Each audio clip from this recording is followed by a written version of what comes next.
ગાંધીનગર કોંગ્રેસના પ્રતિનિધિ મંડળે ચૂંટણી આયોગને રજૂઆત કરી હતી। પ્રદેશ પ્રમુખ અમિત ચાવડાની આગેવાની હેઠળ પ્રતિનિધિ મંડળ રજૂઆત કરવા માટે પહોંચ્યું હતું, તો શાસક પક્ષ ભાજપના હોદ્દેદારો કોંગ્રેસના ઉમેદવારને ડરાવતા ધમકાવતા હોવાના પણ આક્ષેપો કરવામાં આવી રહ્યા છે।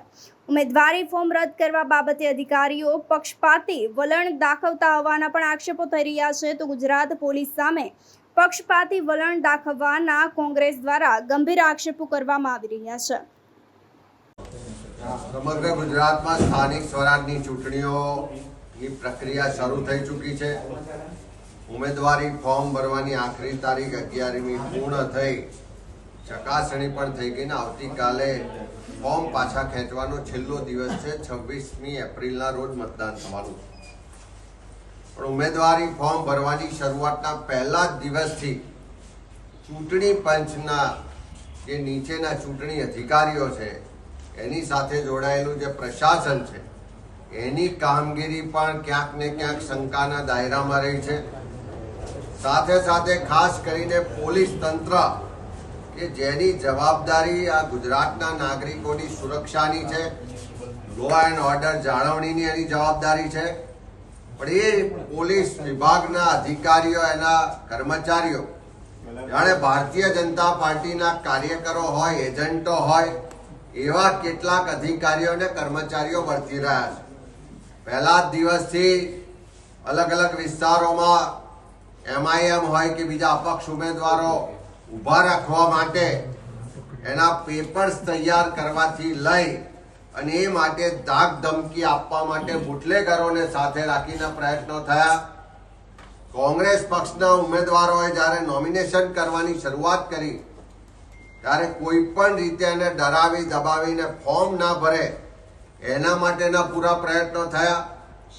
ઉમેદવારી ફોર્મ ભરવાની પ્રક્રિયા ચાલતી હતી, એ દરમિયાન જ સુરતની અમારી કોંગ્રેસની ઓફિસ હોય, અમદાવાદ કોંગ્રેસની ઓફિસ હોય કે પ્રદેશ સમિતિનું કાર્યાલય હોય કે અલગ અલગ જિલ્લાના કાર્યાલયો પર પોલીસ વિભાગના SOG ને LCB ના પોલીસના અધિકારીઓ કોંગ્રેસ ઓફિસ જઈને ઉમેદવારોની યાદી મેળવવાનો પ્રયત્નો થયા। કેટલીક જગ્યાએથી યાદી મેળવી અને એ ઉમેદવારોને ડરાવવા ધમકાવવાના પણ પ્રયત્નો થયા।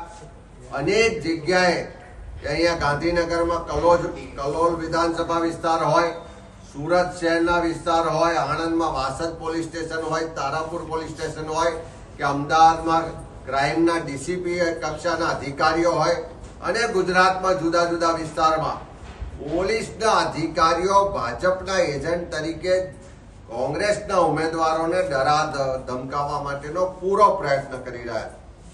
આજની જ વાત કરીએ તો તારાપુર ખાતે કોંગ્રેસના ઉમેદવાર, મહિલા ઉમેદવાર છે, એના પતિને ઘેરથી પકડી જવામાં આવે છે અને એને ધમકાવવામાં આવે છે કે તમારી પત્નીનું ફોર્મ પાછું ખેંચાયેલું નહીં તો તમને પૂરી દઈશું। આજની જ વાત કરીએ તો વાસદ પોલીસ સ્ટેશનમાં પણ આ જ રીતની ધમકી આપવામાં આવે છે। કલોલની જે ઘટના છે એના બધા જ પુરાવા, રજૂઆતો પહેલા પણ થઈ ચૂકી છે। સુરતમાં પણ નામ જોગ ફરિયાદ આપવા છતાં પોલીસ અધિકારીઓ રોકાતા નથી। અમદાવાદમાં પણ DCP ક્રાઇમ હોય એ લેવલના અધિકારીઓ દ્વારા બુટલેગરોને સાથે રાખીને ધાક ધમકી આપવામાં આવે છે। અમે ચૂંટણી પંચને પહેલા પણ રજૂઆત લેખિતમાં મોકલી છે, અલગ અલગ જિલ્લાના SPO અને કલેક્ટરોને પણ રજૂઆતો કરી છે, તેમ છતાં પ્રક્રિયા અટકતી નથી। આજે ચૂંટણી પંચને પણ કીધું છે અને તમારા માધ્યમથી ગુજરાતની સરકાર અને ગુજરાતના જે અધિકારીઓ છે, જે પોલીસ વિભાગના અધિકારીઓ અને સરકારના અધિકારીઓ છે અને સાથે એમના ભાજપના મળતિયા, બિલ્ડરો, બુટલેગરો બધાને જ કહેવા માંગીએ છીએ કે આ લોકશાહીનું પર્વ છે, ફ્રી એન્ડ ફેર ઇલેક્શન થાય એ થવા દો। ક્યાંય દાદાગીરી, ધમકી આપવાનો પ્રયત્ન થશે એવા કોઈ અધિકારીઓ, કર્મચારીઓ ધ્યાનમાં આવશે તો એને છોડવામાં નહીં આવે અને સમય આવશે તો કોઈ સરકાર, કોઈ ભાજપના નેતાઓ બચાવવા નહીં આવે।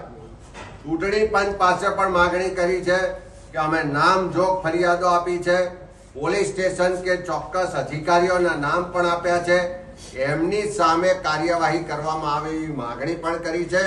અને આવતીકાલે જ્યારે ફોર્મ પાછો ખેંચવાનો છેલ્લો દિવસ છે ત્યારે અનેક જગ્યાએ આવા લોકો ડરાવી ધમકાવી રહ્યા છે, ત્યારે એમને પ્રોટેક્શન આપવા માટેની પણ રજૂઆત કરી છે. ત્યારે ફરી માગણી કરીએ છીએ કે આવા જે પણ પોલીસના અધિકારીઓ ધાક ધમકી આપી રહ્યા છે, ડરાવા ધમકાવવાનો પ્રયત્ન કરી રહ્યા છે અને ભાજપનો હાથો બનીને ફોર્મ પાછા ખેંચવાનો પ્રયત્ન કરી રહ્યા છે, એની સામે કડક કાર્યવાહી કરવામાં આવે અને એવા લોકો સામે આવનારા દિવસોમાં જરૂર પડશે તો નામજોગ કાર્યવાહી કરવાની પણ ફરજ પડશે.